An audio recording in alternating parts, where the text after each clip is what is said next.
be over for immediate adoption of an energetic remedy. Speak English, said the eaglet. I don't understand anything you just said, and I don't think you do either. The eaglet bent down its head to hide a smile.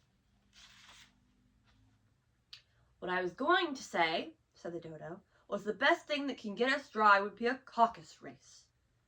What is a caucus race? Said Alice. Why, said the dodo, the best way to explain it is to do it.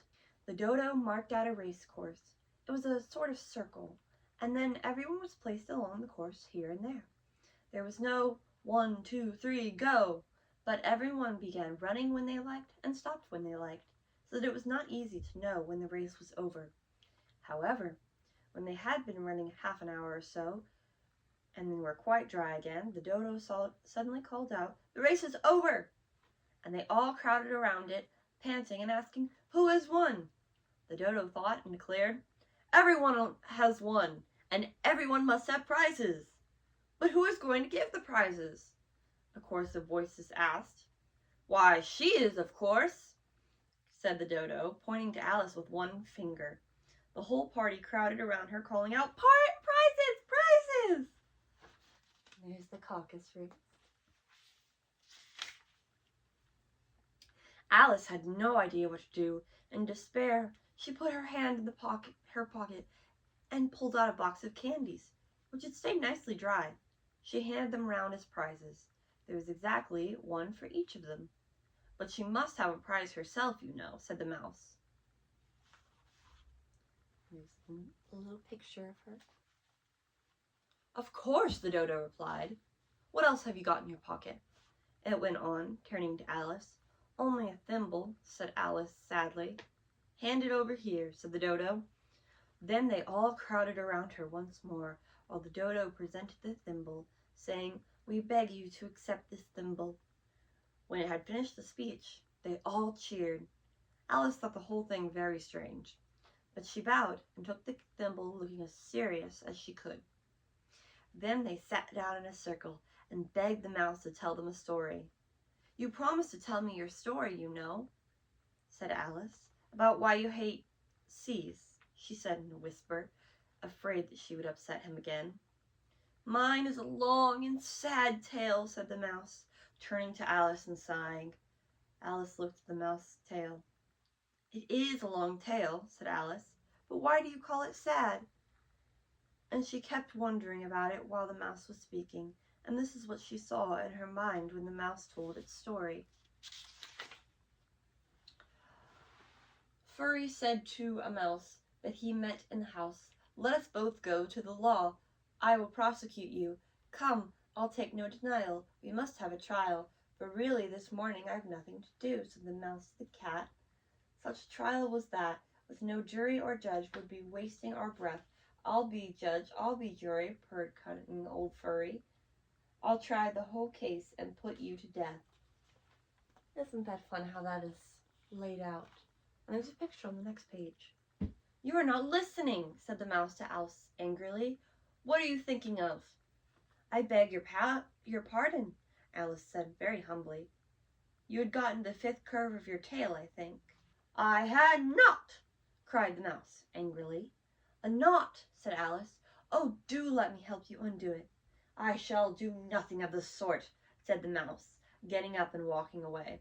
"You have insulted me by talking such nonsense." "I didn't mean it," said Alice. The mouse only growled in reply. "Please come back and finish your story," Alice called out to it, and the others joined in chorus. "Yes, please do." But the mouse only shook its head and walked away quickly. "What a pity," said the lory. An old crab said to her daughter, "Let this be a lesson to you to never lose your temper." "Hold your tongue, Ma," said the young crab a bit snappishly. "You're old enough to try the patience of an oyster." "I wish I had Dinah here," said Alice aloud, to nobody in particular. "She would bring the mouse back." "And who is Dinah, if I may ask?" said the lory. Alice replied eagerly, "Dinah's my cat. She's very good at catching mice." And there's Alice speaking to the lory, I believe. "And oh, you should see her catch birds. Why, she'll eat a little bird as soon as she looks at it." This made the creatures uncomfortable. Some of the birds flew away immediately. An old magpie quickly gathered itself up and said, "I really must be getting home." And a canary called out in a trembling voice to its children, "Come away, my dear. I think it's time you were all in bed." Alice was soon left alone. "Oh, I wish I hadn't mentioned Dinah. Nobody seems to like her down here. I wonder if I will ever see her any more." Alice began to cry again, for she felt lonely. In a while she heard the little pattering of footsteps. She looked up eagerly, hoping the mouse had changed his mind and was coming back to finish the story. There's some more. Chapter 4. The Rabbit Sends in a Little Bill. It was the White Rabbit, looking around as it came toward her. She heard it muttering to itself, "The Duchess, the Duchess! Oh, my dear paws! Oh, my fur and whiskers! She'll have me executed! Where could I have dropped them?" Alice knew he was looking for the fan and the pair of white gloves, and she began hunting for them, but they were nowhere to be found. The rabbit noticed Alice and called to her in an angry tone, "Why, Mary Ann, what are you doing out here? Run home this moment and fetch me a pair of gloves and a fan. Quick now!" Alice was so frightened that she ran off in the direction that it pointed to, without trying to explain that she was not Mary Ann. She came to a neat little house, and on the door was a bright brass plate with the name W. Rabbit engraved on it. She went in without knocking and hurried upstairs, in great fear that she should meet the real Mary Ann, who might tell her to leave before Alice had found the fan and gloves. "How strange it is," Alice said to herself, "to be taking orders from a rabbit." And there's the rabbit's house. She found a little room with a table by the window, and on it were a fan and 2 or 3 pairs of tiny white gloves. She picked up the fan and a pair of the gloves and was going to leave the room when her eye spied a bottle near the mirror. There was no label this time with the words, "Drink me," but she uncorked it and put it to her lips. "I know something will happen. I do hope it will make me grow big again. I'm tired of being little." And there's Alice at the mirror. She grew sooner than she expected. Before she had drunk half the bottle, her head was pressing against the ceiling. She quickly put down the bottle and said, "I hope I won't grow any more." It was too late to wish that. She went on growing and growing, and soon she had to kneel down on the floor. When she was too big for that, she tried laying down with one elbow against the door and the other arm curled round her head. On and on she grew. She put one arm out the window and one foot up the chimney, and that was all the room she had. "What will happen to me?" she said. There's Alice growing.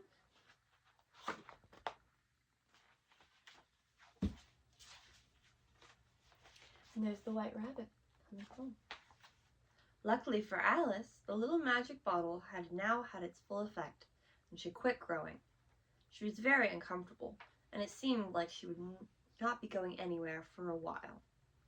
After a few minutes had passed, she heard a voice outside. "Mary Ann, Mary Ann," said the voice, "fetch me my gloves this moment." Then came a little pattering of feet on the stairs. Alice knew it was the rabbit coming to look for her. Chapter 5. Advice from the Caterpillar. The caterpillar and Alice looked at each other for some time in silence.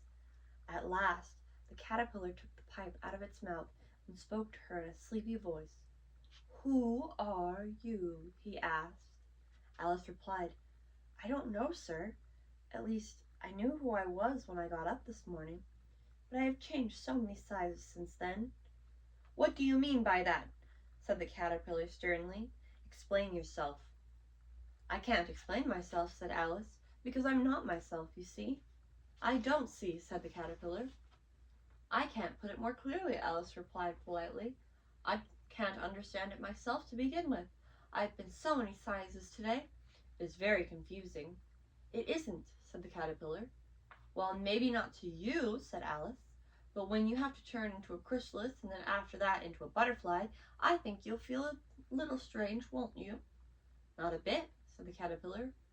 "Well, maybe your feelings will change," said Alice. "It has been very strange to me."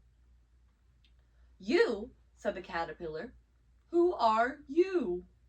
She replied, I think you ought to tell me who you are first.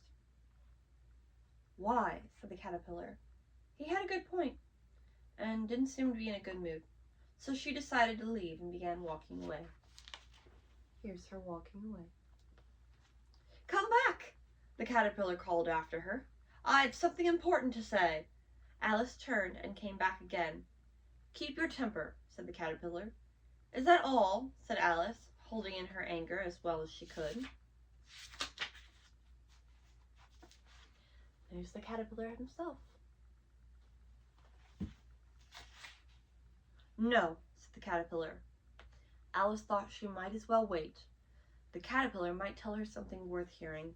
For some minutes it puffed away without speaking, but at last it unfolded its arms, took the pipe out of its mouth again, and said, So you think you've changed, do you?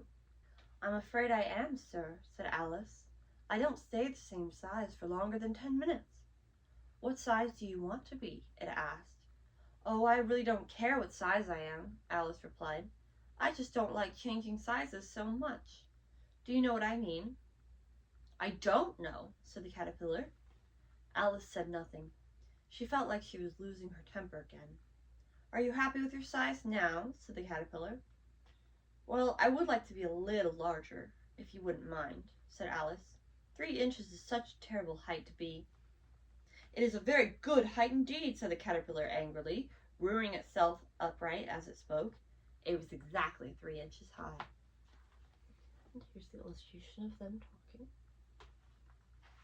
But I'm not used to it, pleaded poor Alice. You'll get used to it in time, said the caterpillar. It put the pipe back into its mouth and began smoking again. This time, Alice waited until the caterpillar chose to speak again. The caterpillar took the pipe out of its mouth and yawned once or twice, and then shook itself. Then it got down off the mushroom and crawled away in the grass, saying as it went, One side will make you grow taller, and the other side will make you grow shorter. One side of what? The other side of what? Said Alice. Of the mushroom, said the caterpillar, and then it crawled out of sight. Alice looked at the mushroom, trying to figure out which 2 sides did what. It was perfectly round, so it was hard to choose. She stretched her arms around it as far as they would go and broke off a bit of the edge with each hand. And now, which is which? She said to herself, and nibbled a little of the right-hand bit to see what would happen. The next moment, she felt a blow underneath her chin. It had struck her foot. The sudden change frightened her, but she had to hurry. She was shrinking fast.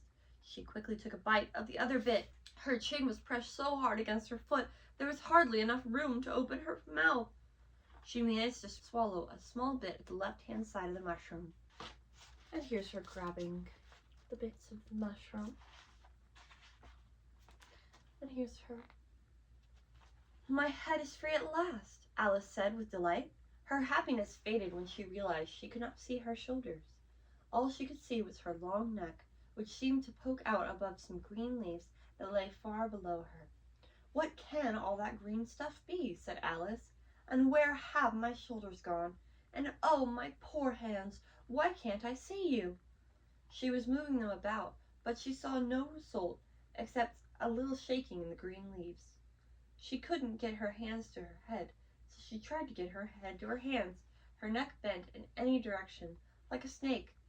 She started curving it down into the leaves, which she found out were the top of trees. Alice moved her neck in and out of the trees. It kept getting tangled among the branches, so she had to stop and untwist it until at last she found her shoulders. She remembered that she still held the pieces of the mushroom in her hands and started nibbling at one and then at the other. She grew sometimes taller and sometimes smaller until she finally got back to her regular height. It had been so long since she had been the right size that it felt strange at first, but she got used to it in a few minutes. There's half my plan done now. I'm back to my right size, and now I'm off to find that beautiful garden. But how do I find it? As she said this, she saw in front of her a little house about 4 feet high. I can't go into that house being this size. I would scare whoever lives there out of their wits. So she began eating the right-hand bit of mushroom again, and didn't go near the house until she was 9 inches high. Here's her approaching that house. That's all for tonight. Thank you for listening. Please remember to like and subscribe. And as always, I hope you succeed in everything you do.